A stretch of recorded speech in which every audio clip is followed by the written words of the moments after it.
Ce programme vous est présenté par l'association évangélique Compassion, une œuvre missionnaire fondée en 1978 par les missionnaires Samuel et Dorothée Atzakordzian, un couple qui exerce son ministère dans une trentaine de pays du monde.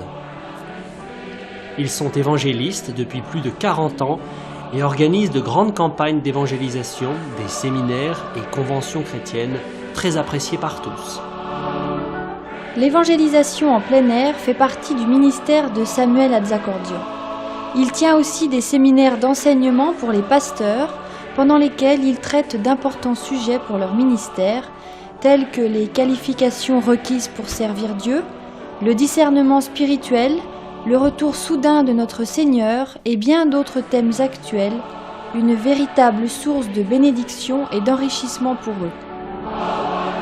Dorothée Atzakordzian est également utilisée par le Seigneur dans les séminaires spécialement organisés pour les épouses des serviteurs de Dieu, ainsi que pour les femmes en général, pendant lesquels elle leur enseigne à grandir dans la connaissance de Dieu, à connaître le rôle dans le foyer et dans l'Église, et pendant lesquels elle les exhorte à se laisser, elles aussi, utiliser par lui, selon le plan de Dieu pour elles.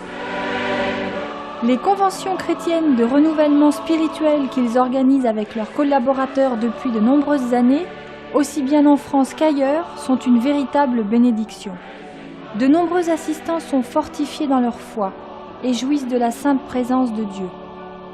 De nombreux malades sont alors guéris par le Seigneur et plusieurs personnes ont accepté Jésus-Christ dans leur vie comme Sauveur et Seigneur. Samuel et Dorothée Atzakordzian écrivent aussi des livres et brochures d'approfondissement dans la foi chrétienne. Plusieurs d'entre eux sont traduits en d'autres langues. Le plus connu d'entre eux est « Le pardon, une puissance qui libère ». Ils éditent aussi de nombreuses cassettes, audio, vidéo, des CD et DVD de leurs conventions, séminaires et campagnes d'évangélisation disponibles en tout temps à leur bureau.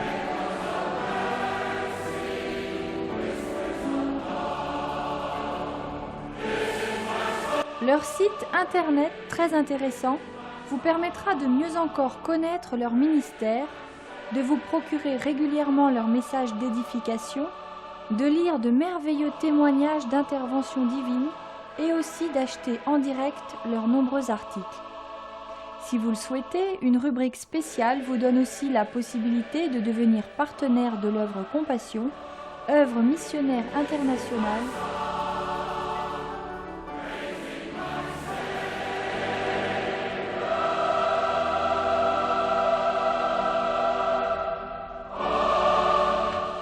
Nous souhaitons maintenant que vous soyez richement bénis par ce programme.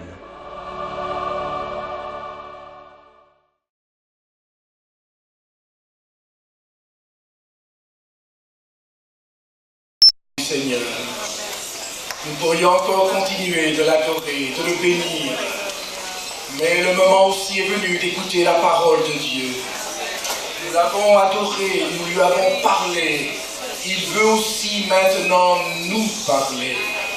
Et c'est au travers de sa parole, la Sainte Bible, que nous allons maintenant nous préparer à entendre sa voix.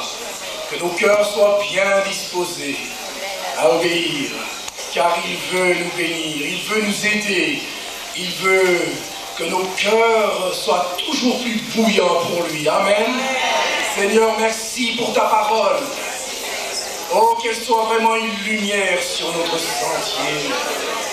Seigneur, que tu nous diriges par ta parole. Qu'elle puisse vraiment éclairer nos cœurs. Que nous nous laissions éclairer par ta parole. Car elle vient toujours pour mettre en évidence les ténèbres.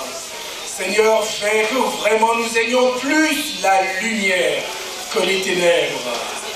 Et qu'ainsi tu puisses agir dans nos cœurs pour ta seule gloire. Alléluia. Merci, tu connais nos besoins, Seigneur. Et tu es là encore pour nous faire du bien. Reçois la louange et l'adoration qui te sont dues. Alléluia. Amen. Gloire à Dieu. Le Seigneur est là, mes amis. Et si nous prenons du temps pour louer et adorer le Seigneur, C'est parce que nous avons, justement, selon la parole, nous avons compris que le premier ministère du chrétien, c'est d'adorer le Seigneur. Nous l'avons vu hier soir, que le premier ministère du chrétien, c'était de l'adorer. Et lorsque nous sommes fidèles dans ce ministère de sacrificateur devant Dieu, alors, en apportant à lui notre louange et notre adoration, toute notre vie chrétienne peut littéralement être transformée. Amen. Avant de servir les hommes, nous devons d'abord servir Dieu. Nous l'avons vu, Jésus a dit, tu adoreras le Seigneur ton Dieu et tu le serviras lui seul. Et c'est ce que nous devons faire. Avant de servir, nous devons adorer. Et si vous n'avez pas beaucoup l'habitude de louer et d'adorer comme cela, il faut bien que vous l'appreniez un petit peu. Car si vous lisez l'Apocalypse, dès le début jusqu'à la fin, nous voyons que les rachetés de l'Éternel, les rachetés, lavés par le sang de Jésus, adorent, louent et se prosternent devant Dieu et l'agneau. Amen. Éternellement, nous l'adorerons, nous le louerons, nous le servirons aussi de tant de manières dans ce ciel de gloire. Mais le ministère principal sera l'adoration. Car l'homme a été créé pour adorer Dieu. C'est là non seulement une vérité fondamentale pour chaque chrétien, mais pour chaque être humain. L'homme a été créé pour adorer Dieu. Nous l'avons vu hier, la parole de Dieu dit, dans Colossiens 16, que tout a été créé par Jésus et pour Jésus. Sans le savoir, tu as été créé par Jésus. Tu n'es pas le produit du hasard. D'ailleurs, ça arrange beaucoup de monde de croire qu'ils sont le produit du hasard, n'est-ce pas vrai? Ah, ils préfèrent croire cela. Pourquoi? Parce qu'au moins, ils n'auront pas de compte à rendre à Dieu. C'est la raison principale. Pourquoi même des intellectuels, des scientifiques, des professeurs, des hommes de science croient aujourd'hui à la réincarnation, par exemple. Ils croient qu'une fois qu'on est mort, on peut renaître dans une souris, dans un arbre, et qu'on doit ainsi toute sa vie après se purifier, continuer à se purifier. Pourquoi est-ce que l'homme est prêt à croire de telles choses, de telles hérésies, de telles folies? Laissez-moi vous dire une chose. L'homme est prêt à croire n'importe quoi, pourvu qu'il ne croit pas en un Dieu devant lequel un jour il aura des comptes à rendre. Cela, il ne peut pas le supporter. Et voilà pourquoi il est prêt à croire toutes les hérésies, toutes les fausses doctrines, toutes les philosophies qui commencent à voyager dans ce monde. Mais mes amis, la parole de Dieu nous révèle une vérité extraordinaire. Tu as été créé par Dieu et pour Dieu. Tu as été créé par Jésus-Christ et pour Jésus-Christ. Autrement dit, tant que ta vie n'a pas été livrée au Seigneur Jésus, tu seras malheureux. C'est comme le poisson qui a été créé pour vivre dans l'eau. Vous le sortez de l'eau, le poisson meurt, n'est-ce pas vrai? Est-ce que vous pouvez sortir le poisson de l'eau et lui mettre un bon petit pompon ici? Et lui dire, non, tu dois vivre comme ça, sans eau. Est-ce qu'il va vivre longtemps, votre petit poisson? Il va s'ébattre. Non, sois gentil, calme-toi. Il ne faut pas. Pourquoi est-ce que tu t'ébats comme cela? Non, tu dois vivre comme ça. Je veux que tu vives en dehors de l'eau. Il veut bien, mais au bout d'un certain temps, il meurt. Il a été créé pour vivre dans l'eau. Comme nous avons été créés pour vivre pour Dieu. Et tant que l'homme ne retrouve pas ce pourquoi il a été créé, il sera malheureux. Il se débattra comme ce petit poisson. Continuellement, rien ne pourra le satisfaire, n'est-ce pas vrai? Absolument rien. Nous étions tous comme cela dans ce monde. Sans Christ, nous sommes les plus malheureux. Nous pouvons avoir une apparence de joie, mais le cœur pleure, n'est-ce pas vrai? Nous le savons cela. Et tant que quelqu'un ne se réconcilie pas avec Jésus-Christ, le Sauveur du monde, qui a donné sa vie sur la croix du Calvaire pour pardonner nos péchés et de nous réconcilier avec le Dieu trois fois saint, parce que nous ne pouvons pas avoir communion avec le Dieu trois fois saint sans être purifiés de ses péchés par le sang de Jésus. Voilà pourquoi Jésus-Christ est venu sur cette terre, envoyé par son Père, lui le saint et le juste, lui qui n'avait jamais commis de péché. Il était le parfait. Quand on met Jésus au même niveau que les autres hommes, que Bouddha, Confucius et les autres, c'est la plus grande erreur qu'on puisse faire. Jésus est incomparable, il est le Fils de Dieu, alléluia. Vous allez me dire, mais quelle différence avec les autres? Il y a une différence majeure. Le tombeau de ces hommes est encore fermé. Ces hommes sont encore dans leur tombeau, alléluia. Mais il y en a qu'un qui est ouvert. C'est le tombeau de notre Seigneur Jésus-Christ. Il n'est plus là. Alléluia. Il est mort. Il a donné sa vie pour toi et pour moi. Mais le troisième jour, nous dit la Bible, il est ressuscité des morts. Alléluia. Nous n'avons pas un sauveur qui est mort et resté dans la tombe. Nous avons un sauveur qui a donné sa vie, mais 3 jours après, il est ressuscité des morts. Alléluia. Et il l'avait dit d'ailleurs à ceux qui étaient avec lui. Et il leur dit, détruisez ce temple, et en 3 jours, je le relèverai. Et personne ne comprenait cela. Mais qu'est-ce que c'est ça? Qu'est-ce qu'il raconte celui-là? Allons. Et même à ses disciples, même ses disciples avaient à la peine à croire à sa résurrection. Quand il a dit à ses disciples, il faut maintenant que le Fils de l'homme soit livré entre les mains des pécheurs et qu'il souffre beaucoup. Mais le 3e jour, il ressuscitera des morts. Et il est dit que les disciples ne comprenaient pas. Et ils disaient, mais Jésus, mais c'est pas possible. Qu'est-ce que tu nous racontes? Ils ne comprenaient pas cela. Mais quand il est ressuscité des morts, ils ont compris une chose, c'est que Jésus a dit la vérité. Il leur a dit que le 3e jour, il ressusciterait des morts. Il est ressuscité des morts. Alléluia. Il a dit la vérité. La parole de Dieu dit, Jésus est le chemin, la vérité et la vie. Nul ne va au Père que par lui. Alléluia.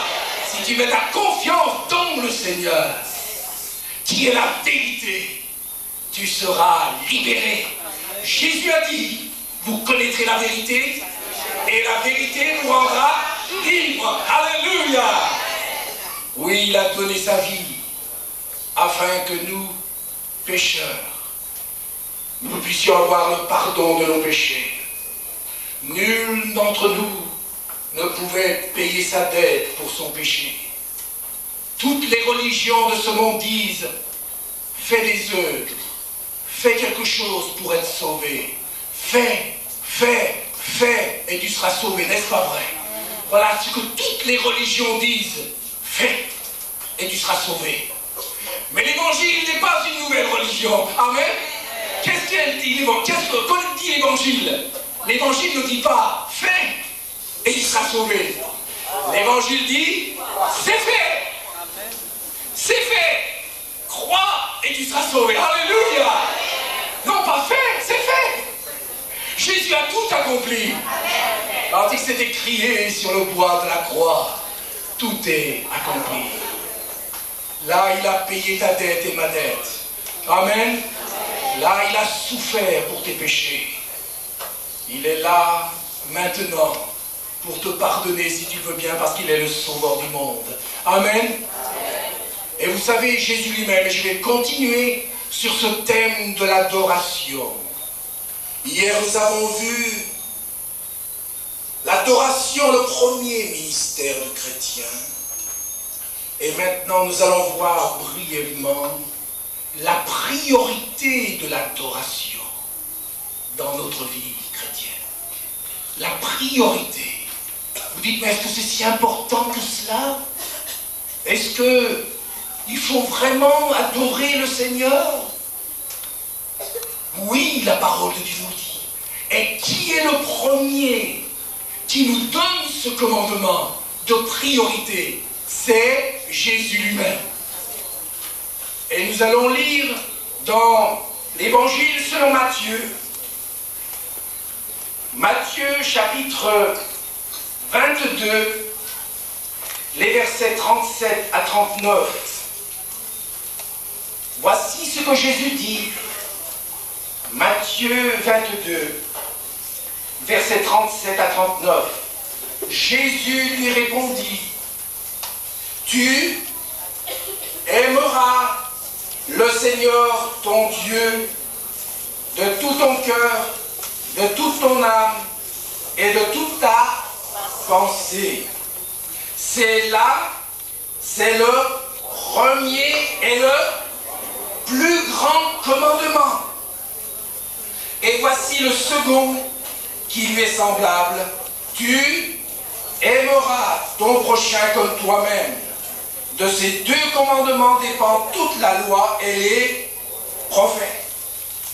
Quel est le plus grand, le premier et le plus grand des commandements? Tu adoreras le Seigneur ton Dieu. Qu'est-ce que cela? C'est l'adoration. Car adorer Dieu, c'est l'aimer de tout son cœur, de toute son âme, de toute sa force et de toute sa pensée. Et vous l'avez remarqué, le deuxième commandement qui lui est semblable, c'est tu aimeras ton prochain comme toi-même. Voyez donc la priorité de l'adoration que Jésus apporte lui-même. La première chose que nous devons faire, c'est d'abord adorer Dieu de tout notre cœur. Et ensuite, nous pourrons aimer notre prochain et lui être utile, n'est-ce pas vrai? Aujourd'hui, on veut aimer notre prochain, mais sans aimer notre Dieu et notre Sauveur de tout notre cœur. Mais cela n'est pas possible, car votre prochain a avant tout besoin de l'amour de Dieu. Et si on ne lui apporte pas cet amour de Dieu, vous pouvez lui apporter beaucoup, mais vous ne lui donnerez pas l'essentiel. Vous pourrez lui donner beaucoup, mais il manquera de l'essentiel. Il a besoin de l'amour de Dieu lui aussi. Amen. Ainsi, tout chrétien, toute personne, mais tout chrétien, tout spécialement, doit réaliser cette priorité d'adoration. Tu adoreras le Seigneur ton Dieu. Avez-vous remarqué ce que Jésus dit? Si ça te plaît. C'est une option. On aime bien les options aujourd'hui. On nous dit, c'est ce que vous pensez. Mais c'est pas ce que je pense. C'est ce qui vous arrange. Mais moi, c'est pas ça. Est-ce que Jésus parle ainsi? Est-ce qu'il dit aux hommes, si ça vous arrange, si ça vous convient, aimez Dieu de tout votre cœur? Non, c'est un commandement. C'est un commandement. Et ce commandement, quand ce sont des commandements de Dieu, ce ne sont jamais des commandements pour nous détruire. Ce sont des commandements que Dieu nous donne parce qu'il connaît nos besoins. Et que notre plus grand besoin, c'est d'aimer Dieu. Et d'avoir l'assurance que Dieu nous aime. Alléluia. Car l'adoration, c'est quoi? C'est une relation d'amour. C'est Dieu qui m'aime. Et comment l'a-t-il prouvé? En mourant sur la croix. Et vous dites, oh là là, monsieur, alors là, vous abordez un sujet très très délicat. Oh, à votre place, je n'oserais pas aller trop loin, monsieur. Vous dites que Dieu m'aime, que Dieu nous aime, avec tout ce qui se passe aujourd'hui. Comment pouvez-vous dire que Dieu nous aime? Et même des chrétiens doutent de l'amour de Dieu. Mais mes amis, La question de l'amour de Dieu a été réglée il y a 2000 ans, à la croix du Calvaire. Si nous ne croyons pas à ce qui s'est passé là, alors nous continuerons de nous fourvoyer dans toutes sortes de philosophies, de religions. Ne croyons pas que Dieu nous aime. Romains 5:8 nous dit, mais Dieu prouve son amour envers nous, en ce que lorsque nous étions encore des pécheurs, Christ est mort pour nous. Alléluia. Avez-vous remarqué, il est dit, mais Dieu prouve son amour envers nous, en ce qu'il a donné sa vie pour chacun d'entre nous, en ce que nous étions encore des pécheurs, Christ est mort pour nous. Donc, la preuve que Dieu nous aime a été manifestée où? Où? À la croix du Calvaire. C'est là que Jésus est mort pour toi et pour moi. Amen. Jean chapitre 3, verset 16, nous dit ceci, car Dieu a tant aimé le monde qu'il a donné son Fils unique, donc donné son Fils en mourant sur la croix. Car Dieu a tant aimé le monde qu'il a donné son Fils à la croix, afin que quiconque croit en lui ne périsse point, mais qu'il ait la vie éternelle. Alléluia. Mes amis, le premier commandement de Dieu est de l'aimer. Pourquoi cela? Parce que la Bible dit, pour nous, nous l'aimons parce qu'il nous a aimé le premier. Nous pouvons aimer Dieu parce que lui nous a aimé le premier. Et il nous a aimés lorsque nous étions pécheurs, ennemis de Dieu, rebelles, alors que nous vivions dans notre péché, dans notre rébellion, loin de Dieu, sans nous soucier de lui.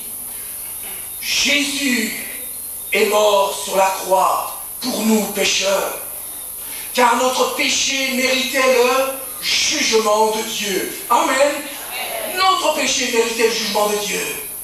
Mais Jésus a dit à son Père, Père, pardonne-leur car ils ne savent ce qu'ils font. Je veux prendre sur moi le jugement qui est sur eux à cause de leur péché. Ils ont péché, mais moi je n'ai point péché. J'ai fait ta volonté. Et la Bible dit que Jésus est le parfait, le Fils de Dieu, innocent, sans tache, pur, séparé des pécheurs. Alléluia. Il est l'être exceptionnel et incomparable.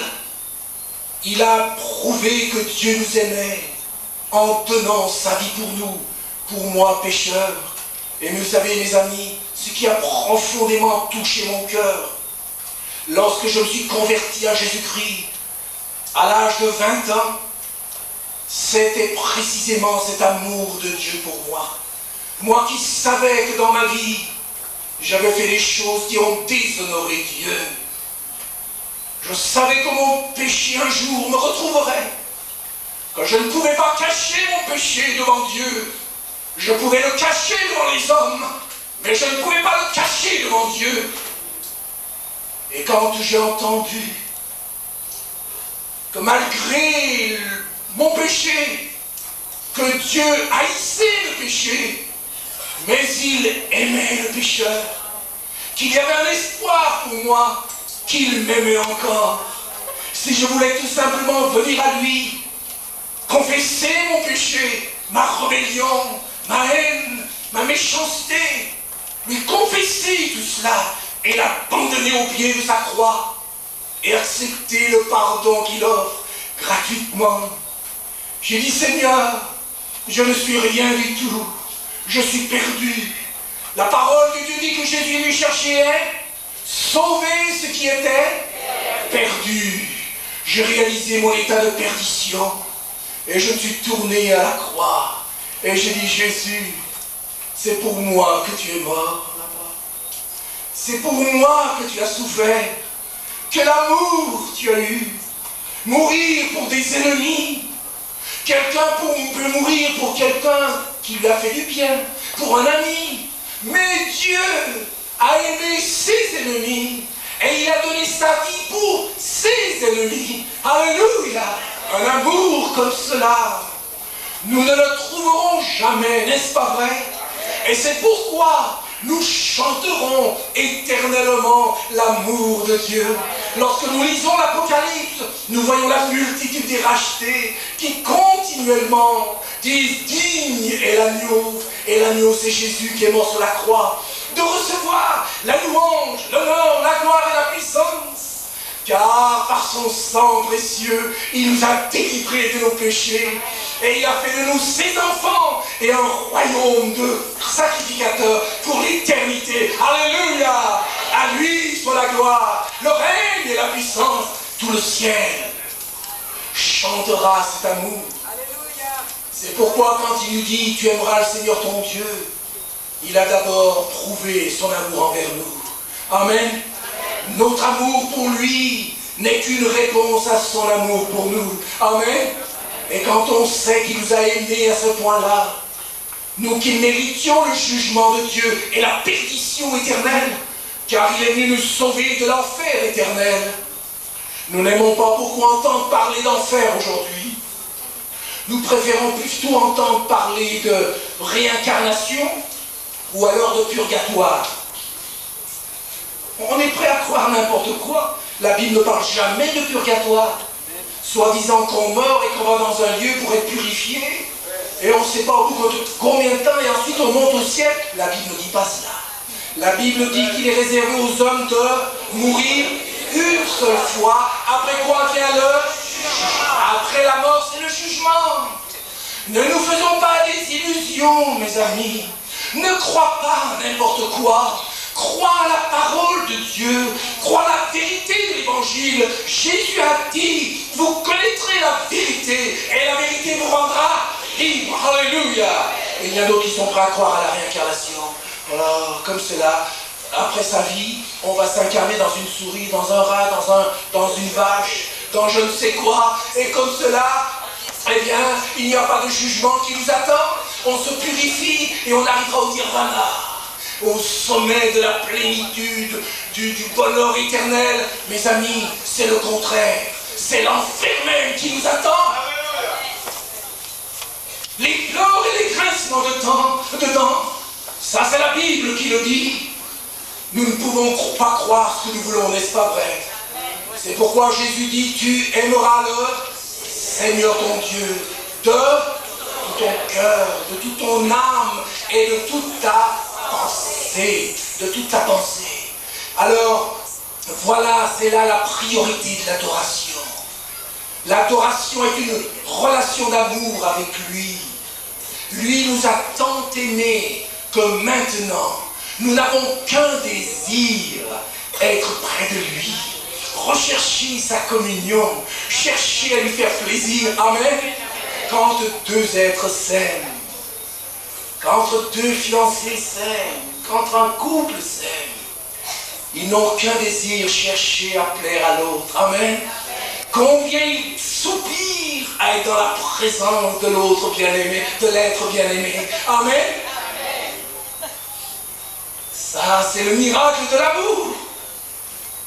Quand l'amour est là, nous désirons être avec cette personne, n'est-ce pas vrai? Quand nous ne désirons plus être avec la personne que nous aimons, c'est que l'amour a bien baissé. L'amour a bien baissé. Des êtres qui se sont aimés pendant des années, maintenant, se haïssent, se détestent et ne veulent plus se voir. Quelle tragédie, n'est-ce pas vrai? Mais Jésus nous a tant aimés qu'il génère en nous un amour si grand, si puissant que nous désirons être près de lui. Alléluia. Que nous désirons sa communion, nous désirons lui obéir. Alléluia. Nous désirons sa volonté, nous désirons l'honorer, nous désirons le faire connaître. Amen. Voilà pourquoi quelqu'un qui aime le Seigneur, parce qu'il sait qu'il est aimé du Seigneur, n'aura pas honte de lui. Si vous avez honte de votre bien-aimé, vous êtes là avec votre femme. Voilà, ici c'est... là. Mettez-vous à la place de votre femme qui est là. Quoi? Il a honte de me présenter? Oui. Qu'est-ce que c'est que ça? Il a honte de moi. Mais si vous l'aimez vraiment, voilà ma perle. Et ma perle est là aussi ce soir. Alléluia. Alléluia, ma perle est là. Alléluia. Elle est précieuse. Comme est précieux celui que tu aimes. Tu recherches sa communion. Tu n'as pas honte de la personne que tu aimes. Et pourquoi aurions-nous honte de Jésus? Dites-moi. Et honte de l'adorer. Honte de l'adorer, de l'aimer. Cela veut dire que ton amour pour lui n'est pas si grand que cela. Tu penses que tu l'aimes vraiment. Mais quand on l'aime vraiment, on recherche sa communion. Amen. Avez-vous remarqué quand deux êtres s'aiment, il n'y a plus rien qui compte autour d'eux, n'est-ce pas vrai? Ils sont perdus dans leur monde, c'est fini. Ils sont les deux seuls au monde, c'est tout. Vous avez beau faire ce que vous voulez autour, plus personne n'existe. Amen. Alléluia. Et quand on aime le Seigneur, plus rien ne doit compter pour nous. Que notre bien-aimé Rédempteur, alléluia, combien je soupire après ce moment où je verrai mon Sauveur face à face. Et je suis sûr que tout chrétien ici qui aime vraiment le Seigneur soupire après ce jour, alléluia. Il revient bientôt, notre bien-aimé Rédempteur, celui qui n'a pas eu honte de nous. La Bible dit qu'il n'a pas eu honte de nous appeler ses frères. S'il y avait quelqu'un qui pouvait avoir et qui devait avoir honte de nous, c'est bien lui. Car nous l'avons offensé de tant de manières. Nous l'avons déshonoré de tant de manières, par nos pensées, par nos paroles, par nos actions. Nous l'avons déshonoré. Nous l'avons offensé, nous avons désobéi à ses commandements, nous avons fait tant de choses qui l'ont attristé. Mais il ne nous a pas abandonnés. Il a prouvé son amour en mourant pour nous pécheurs. Robert, comment ne pas aimer maintenant un sauveur si merveilleux? Amen. Comment avoir honte de lui alors que lui n'a pas eu honte de nous? Alléluia. Tu aimeras le Seigneur ton Dieu. Voyez-vous, ce n'est pas là quelque chose, un commandement pénible, parce que la Bible dit que les commandements de Dieu ne sont pas pénibles. Pour ceux qui aiment Dieu le Seigneur. Ils sont pénibles pour ceux qui n'aiment pas le Seigneur. La moindre chose. Encore. Il faut prier. Encore, il faut aller à l'église. Encore. Oh là là, il prêche beaucoup ce monsieur ce soir. Oh là là. Ce soir, j'ai l'impression qu'il est parti pour quelle heure? Combien de temps? Pour combien de temps? Il ne se rend pas compte, on aurait dû mettre une montre devant lui ici. Qu'est-ce qui se passe? Pourquoi? Quand il n'y a pas l'amour, on fait toujours ses calculs, toujours tout est trop lent. Mais laissez-moi dire une chose, mes amis. Vous ne regardez pas votre monde quand vous allez à l'endroit que vous aimez, n'est-ce pas? Est-ce que vous regardez autrement? Ceux qui vont dans vos matchs de football, ou je ne sais où, n'importe où, est-ce qu'ils regardent leur montre là-bas? Celui qui va à la pêche, qui aime la pêche, il passe toute sa journée juste pour un poisson. Un poisson. Un poisson. Et il passera des heures là-bas. Et on lui demande de rester 1 heure à l'église. Oh non, trop long. Il est plus au poisson que le Seigneur. Et il est prêt à dire encore qu'il aime Dieu. Il aime Dieu, ah oui? Une drôle de façon d'aimer Dieu. Quand on aime, il n'y a plus rien qui compte. Le temps n'existe pas. Le temps n'existe pas lorsqu'il y a un véritable amour. C'est pourquoi le ciel ne cessera jamais. Car nous ferons continuellement la découverte de la Dieu pour nous. Alléluia. Nous pensons que nous avons compris ce qu'est l'amour de Dieu, mais nous n'avons rien compris. Je n'ai rien compris. Quand Dieu nous dévoilera les secrets, les profondeurs de son amour pour nous, alors nous ne pourrons que le contempler, l'adorer, l'aimer et désirer être là avec lui. Oh combien je soupire après la venue de mon Sauveur. Combien je vais le voir. J'ai l'impression que lorsque je vais le regarder dans les yeux, la première chose que je vais faire, c'est de tomber à ses pieds et de pleurer. Il y a des pleurs de joie. Que je le regarde et qu'il me regarde, mon Sauveur, et qu'il me dira, mon enfant, ne crains pas, je mourus aussi pour toi. Pour toi, j'ai donné ma vie. Pour toi, j'ai offert ma vie en sacrifice. Je t'ai tant aimé que j'ai donné ma vie pour toi. Alors, nous nous effondrons à ses pieds et nous lui dirons, mon Seigneur et mon Dieu, mon Sauveur, à toi je suis pour le temps et pour l'éternité. Amen. Amen. Tu aimeras le Seigneur ton Dieu de tout ton cœur. De tout ton cœur. Dieu n'aime pas les demi-mesures. Si vous dites à votre femme, écoute chérie, tu sais que je t'aime. Je t'aime, mais à 99%. Mais je t'aime. Mais tu ne dois pas douter de mon amour, hein. Mais à 99%. Vous croyez que votre femme va dire Alléluia? Même à 99%, ça marche pas. Comment 99%? Pourquoi? Ben, mais un petit pourcent, ça c'est pour moi. De temps en temps, je vais faire une petite visite. Mais je t'aime! Je t'aime! Vous croyez que votre femme a accepté cet amour-là? Vous dites, vachement! Qu'est-ce que c'est cet amour? Ou c'est 100%, ou c'est rien du tout. Alléluia! Amen! Applaudissons le Seigneur!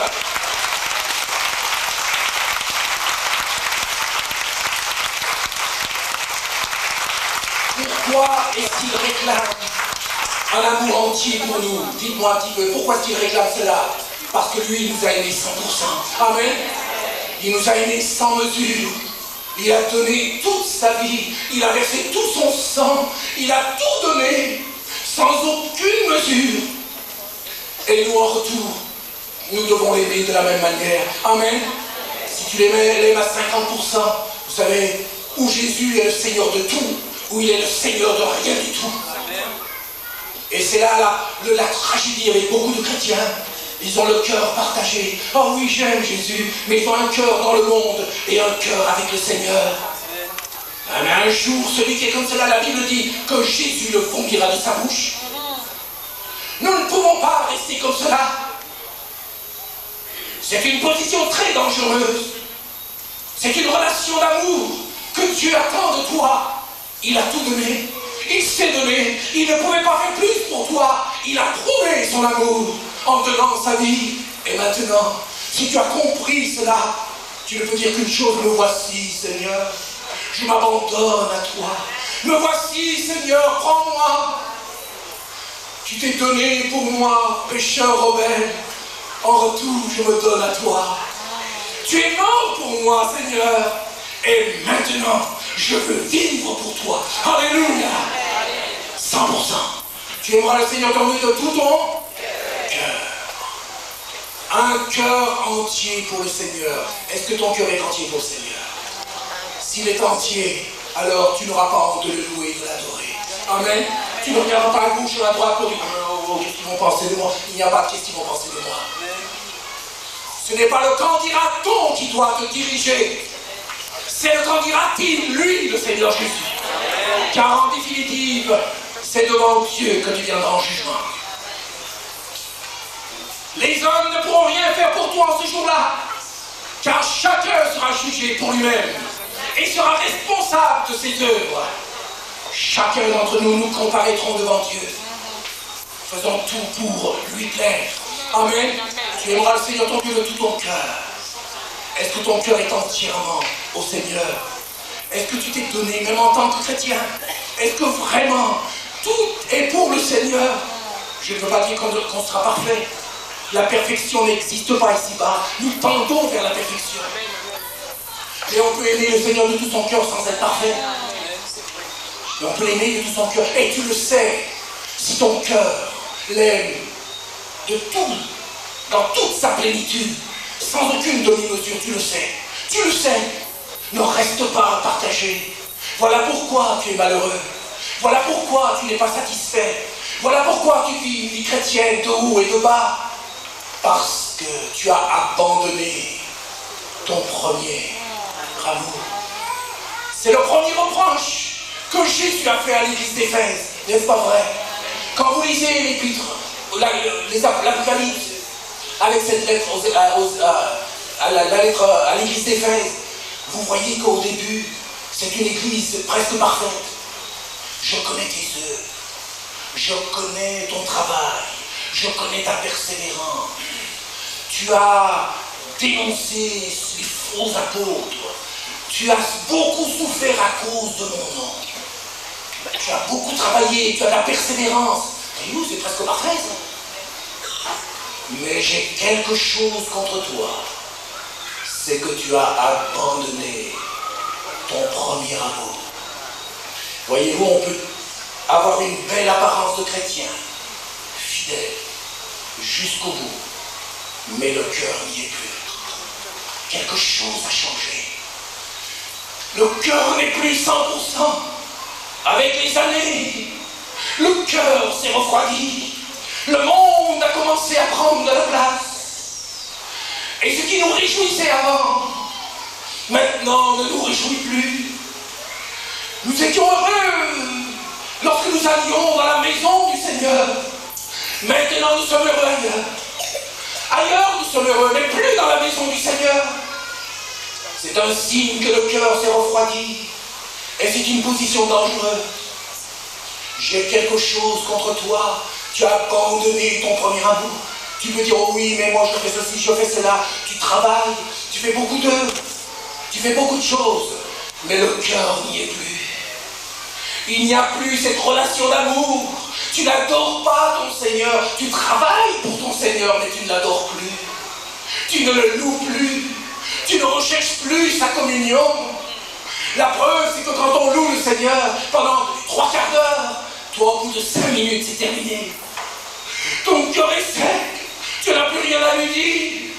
Tu es là, tu as envie de t'asseoir. Et tu dis, mais ils sont bien longs de là. C'est les fanatiques, ceux-là. Voyez-vous, on trouve toujours une raison pour se justifier, n'est-ce pas vrai? Au lieu de dire cela, ils aiment plus le Seigneur que moi. Et de s'humilier devant Dieu et dire, ouais, c'est vrai. Ceux-là, ils t'aiment plus que moi. Au lieu de critiquer et dire, ah ouais, ouais. Vous savez, on peut toujours trouver quelque chose à critiquer, c'est pas vrai? La critique est aisée, mais l'arrêt est difficile. Quand on veut critiquer, on trouve toujours quelque chose. Mais devant Dieu, aucune critique ne tiendra. Aucune excuse ne tiendra un jour. Amen. Aucune excuse ne tiendra un jour devant Dieu. Ce que j'ai contre toi, c'est que tu as abandonné ton premier amour. Qu'est-ce que cela veut dire? Ça veut dire que notre relation d'amour, d'adoration n'est plus la même chose qu'avant. Amen. Rappelle-toi d'où tu es tombé. Rappelle-toi, qu'est-ce qui t'a fait tomber? Est-ce un péché? Est-ce une personne ou un chrétien? Combien de gens disent à cause de tel chrétien, ils ont tout abandonné? Mais mes amis, ne regarde pas aux hommes. Les hommes te décevront. Même les chrétiens te décevront. Mais regarde à Jésus. Lui ne te décevra jamais. Alléluia. Gloire au Seigneur. Gloire au Seigneur. Regarde à lui. Il est celui qui a commencé avec toi le chemin et qui ne t'abandonnera jamais. Il est l'ami fidèle et tendre. Il est celui qui se tiendra avec toi lorsque le soleil luira et lorsque la tempête grondera et que tes amis disparaîtront, il sera encore là. Il se tiendra près de toi parce que c'est l'ami fidèle, incomparable. Il restera près de toi si tu ne le chasses pas. Il t'aime. Il a prouvé son amour envers toi. Il a donné sa vie. Son sang a coulé pour purifier ton cœur, tes péchés, et pour que tu puisses un jour voir sa face. Alléluia! Ce que j'ai contre toi, ce que tu as abandonné ton premier amour, autrement dit, cette adoration n'est plus là, cette relation d'amour. Mes amis, c'est là une priorité. Et c'est Jésus qui nous la donne. Tu aimeras le Seigneur ton Dieu de tout ton cœur, de tout ton âme. Et là, l'âme, c'est cette affection. On doit aussi aimer le Seigneur avec affection. Pas seulement mécaniquement comme cela, mais on doit y mettre de la chaleur. Amen. On doit y mettre son affection, de ses émotions. Parce que c'est de tout notre être que nous devons le louer et l'adorer de toute ton âme et de toute ta pensée. Nous devons aussi l'adorer avec notre pensée. Ça veut dire que nous ne pouvons pas adorer Dieu comme nous le voulons. Nous devons adorer Dieu comme Dieu le veut. Amen. Vous ne pouvez pas dire, ah oui, mais chacun a sa religion, chacun qui fait comme il veut, n'est-ce pas vrai? Combien de fois on l'entend, ah mais chacun a son petit truc, et chacun fait comme il veut. Non, non, non, non. S'il y a un domaine où Dieu était sévère dans la Bible, c'est à l'égard des fausses adorations.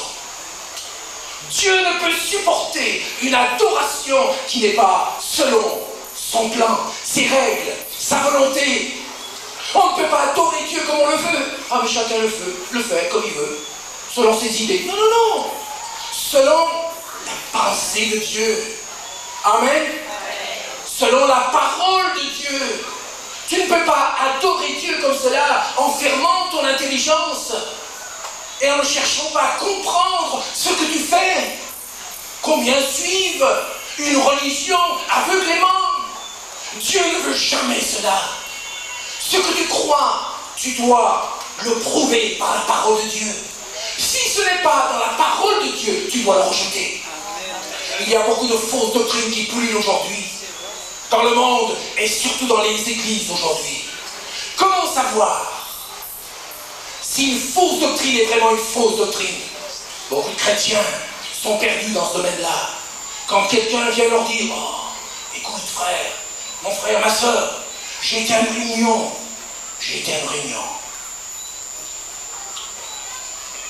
Et c'était formidable. C'était formidable. Oh là là, extraordinaire. Les gens se roulaient par terre, c'est extraordinaire ça. Ça roulait par terre, ça criait par-ci, par-là. Et l'un est venu avec une grande révélation. Oh! Combien de chrétiens sont impressionnés par le surnaturel? Et ils pensent que tout le surnaturel vient de Dieu. Et même si quelque chose se réalise, cela ne veut pas dire que ça vient de Dieu. Même dans les fausses religions, ils expérimentent des miracles et des guérisons. N'est-ce pas vrai? Même dans le Nouvel Âge, ils expérimentent des guérisons, des événements, des choses surnaturelles.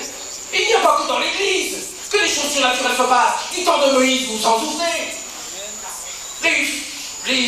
Les magiciens d'Égypte ont fait les mêmes miracles que Moïse. Sauf qu'à un moment donné, ils ont été stoppés, n'est-ce pas vrai? Mais en attendant, ils l'ont fait. Ils l'ont fait. Alors comment savoir? Ne crois pas à tout ce qui est surnaturel. Parce qu'il y a le surnaturel divin et il y a aussi le surnaturel diabolique. Comment le savoir? Eh bien, tu dois aimer le Seigneur ton Dieu de toute ta pensée. Ça veut dire que tu dois te poser la question. Est-ce que Jésus et les apôtres, ces apôtres, ont prêché et pratiqué ce que vous faites là? S'ils n'ont pas prêché et pratiqué ce qu'ils font là, vous devez le rajouter systématiquement. Amen. Alléluia. Et ils vont vous dire, ah oui, mais on est des nouveaux apôtres, nous. Ah, il y a des nouveaux apôtres maintenant. Vous savez qu'il y a des nouveaux apôtres? Et qui disent qu'aux les apôtres, Paul, Pierre, Jacques, Jean, c'était vrai du tout. Ils disent, vous savez ce qu'ils disent dans leur livre? C'est des apôtres qui viennent d'Amérique et qui rencontrent beaucoup de succès. Ils disent qu'un jour, c'est l'apôtre Père, Paul, Pierre, Jacques et Jean qui soupirent après le jour où ils viendront voir ces nouveaux apôtres d'aujourd'hui pour les interviewer. Et parce que ce seront des super apôtres qui ont dépassé Paul, Jacques et Jean. Voilà où on en est. Et des multitudes de chrétiens croient cela. Nous disons que c'est une bêtise. Comment est-ce que des chrétiens peuvent croire cela? Ils croient cela. Comment? Dieu m'a montré. J'ai une nouvelle révélation. Vous voyez, vous dites comme ça. Ah, c'est une nouvelle révélation. On n'est pas contre la parole. Par contre, Jésus dit les apôtres. Mais maintenant, il y a quelque chose de plus. Et la Bible dit, c'est qu'on ajoute quelque chose à la parole. Les jugements sont ajoutés aussi. Amen. Et beaucoup de chrétiens commencent à accepter ces nouvelles révélations, ces nouvelles visions. Il y a beaucoup de visions qui ont besoin de révision aujourd'hui. Alléluia. Ah, t'as une vision? Attends, je vais la passer à la révision, ta vision. Est-ce qu'elle peut passer le test de la parole de Dieu? Est-ce que Jésus a dit et pratiqué ce que tu me dis là? Est-ce que les apôtres, Paul, Jacques, Jean, ont prêché et pratiqué ce que tu me dis là? Ah non, mais je te dis que c'est une nouvelle révélation. C'est pas une nouvelle révélation, c'est un autre évangile que tu prêches. Ah, regarde-moi. Tu me prêches un autre Jésus. Tu prêches un autre évangile. Et c'est un autre esprit qui fait cela. Tu aimeras le Seigneur ton Dieu de toute ta pensée. C'est ça que ça veut dire. Ça veut dire que notre adoration doit être fondée sur les Écritures. Ce n'est pas quelque chose qu'on accepte comme ça sans réfléchir. Amen. Un jour j'ai entendu quelqu'un, celui qui a vendu ma voiture en France. Je lui parlais du Seigneur. Et je lui dis, mais dis-toi mon ami, tout contrôlé par la parole. Il dit, moi je fais confiance à mon conducteur spirituel. C'était un prêtre. Il dit, moi je lui fais confiance. Je lui dis, comment tu fais confiance à un homme? Mais s'il se trompe, ah non, je lui fais confiance. Je lui dis, mais c'est la chose la plus dangereuse que tu fais. Malheur à l'homme qui se confie dans l'homme, nous dit la Bible. Et bienheureux l'homme qui se confie dans l'Éternel. Alléluia. Donc, tu aimeras le Seigneur ton Dieu de ton cœur entier. Est-ce qu'il est entier? Tu le sais, toi. De toute ton âme. Avec amour. Alléluia. Et de toute ta pensée. Selon la parole. Par une foi. Ah oui, moi je cherche pas à comprendre. Moi, ça va, je sais. Non, c'est pas comme ça que ça marche. Tu dois tout vérifier. Tu dois être comme un chrétien de Béret, qui examinait même l'enseignement de l'apôtre Paul. Aujourd'hui, il y a des apôtres, quand vous examinez leur enseignement, ils disent, comment tu oses douter de mon autorité? Tu stoppes tout de suite ça. Mais l'apôtre Paul, au contraire, il était content de voir ces hommes examiner son enseignement. Car il voyait par là que ceux-là, c'était des chrétiens solides, dont la foi était fondée sur la parole de Dieu. Ils aimaient Dieu de toute leur pensée. Alléluia! Il faut se méfier d'un serviteur de Dieu qui refuse que son enseignement ou que ses pratiques soient examinées à la lumière des Écritures. S'il refuse cela, c'est un faux prophète. Parce que quand quelqu'un prêche la vraie doctrine, est-ce qu'il a peur? Moi, j'ai pas peur du tout, j'ai peur de personne ici. Et si je vous dis quelque chose qui n'est pas selon la Bible, je suis le premier à corriger. Vous viendrez après, et vous me direz, frère, et que je n'ai pas compris là. Ça c'est pas tellement dans la parole et tout. Ah, mais ça me réjouit. Vous voyez, je peux voir un chrétien qui vient et qui veut fonder sa foi sur la parole. Je dis, mais frère, sœur, c'est magnifique. On va essayer de voir ça. Alors peut-être qu'elle avait une conception un peu bizarre, parce que souvent sa conception, vous savez d'où elle l'a lu? D'où elle l'a lu? Dans un bouquin, dans une cassette, ou dans une vidéo. Alors on a trouvé ça là, et puis on pense que c'est dans la Bible. Comme beaucoup de chrétiens ne lisent plus tellement leur Bible maintenant. Ils ne savent plus faire la différence entre le vrai et le faux. Et quand quelqu'un vient avec une nouvelle révélation, c'est de Dieu, c'est de Dieu. Ils ne savent pas le vrai. Ils ne lisent pas leur Bible. Ils ne connaissent pas la saine doctrine. Comment voulez-vous qu'ils fassent la différence? Ils ne connaissent pas le vrai. Comment voulez-vous qu'ils discernent le faux? Pour connaître le faux, il faut connaître le vrai. Amen. Alléluia. Tu aimeras le Seigneur ton Dieu. Oh là là, c'est déjà passé. J'avais mis 40, ça s'est déjà terminé. Oh là là, oui. Je vois Bruno, il veut que j'arrête. Mais mes amis, je termine là, ça va aller, ça suffit maintenant. Tu aimeras le Seigneur ton Dieu de tout ton cœur, toute ton âme et de toute ta pensée. Voilà l'adoration. C'est la priorité. Nous l'aimons parce qu'il nous a aimés le premier. Et nous devons cultiver cette louange, cette adoration de notre Dieu. Amen. Et le service pour les hommes, tu aimeras ton prochain, ça vient après. C'est quand on a bien adoré Dieu, c'est bien quand on a bien aimé Dieu. C'est quand on fait sa volonté que alors on deviendra des ouvriers utiles entre les mains de Dieu. Amen. Lorsqu'on se présentera alors devant les hommes, nous n'aurons pas peur des hommes. Parce que nous avons été avec Dieu. Nous craignons Dieu, nous craignons sa parole.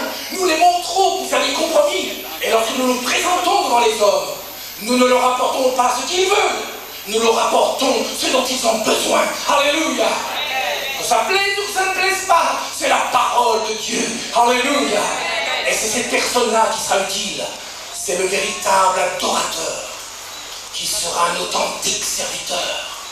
Et l'œuvre d'un adorateur aura un sceau qui durera pour l'éternité. Amen. Que le nom du Seigneur soit béni.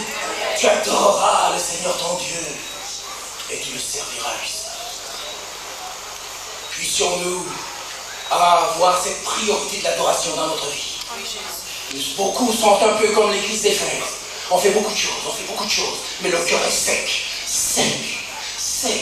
La preuve, c'est que quand on passe un quart d'heure, 3 quarts d'heure à louer Dieu, c'est fini, on ne sait plus quoi faire, on est perdu. On a même honte. Cela révèle que notre cœur n'est plus comme avant. Puissions-nous retrouver cet amour, que nous n'ayons pas honte de notre Sauveur. Amen. Que nous puissions l'adorer de tout notre cœur. Alléluia. Il dit que nous l'aimons. Et que lui seul est le premier et le dernier dans notre vie. Il est l'alpha et l'oméga, le commencement et la fin, le premier et le dernier. Qu'il en soit ainsi. Alléluia. Crains Dieu et tu ne craindras plus aucun homme. Et c'est quand tu ne crains plus l'homme que tu peux lui être utile. Mais si tu es esclave d'un homme, tu ne pourras pas le servir. Sois esclave de Dieu et de Jésus-Christ et de sa parole.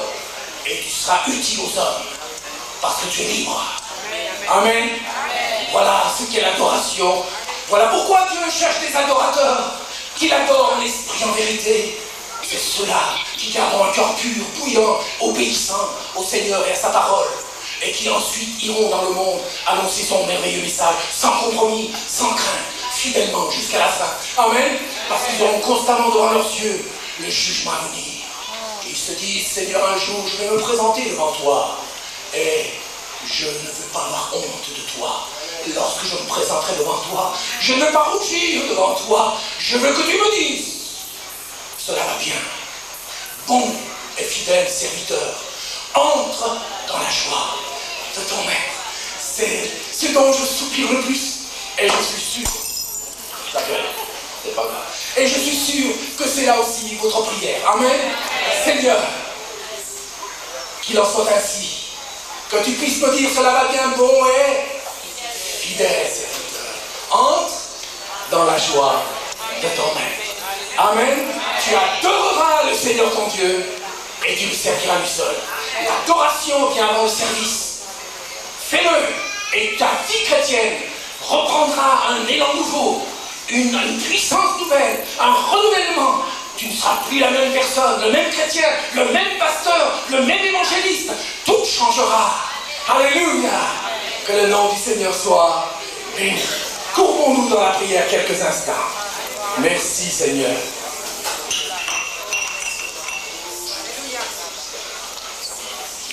Seigneur Jésus, nous te remercions pour ta parole qui est la vérité.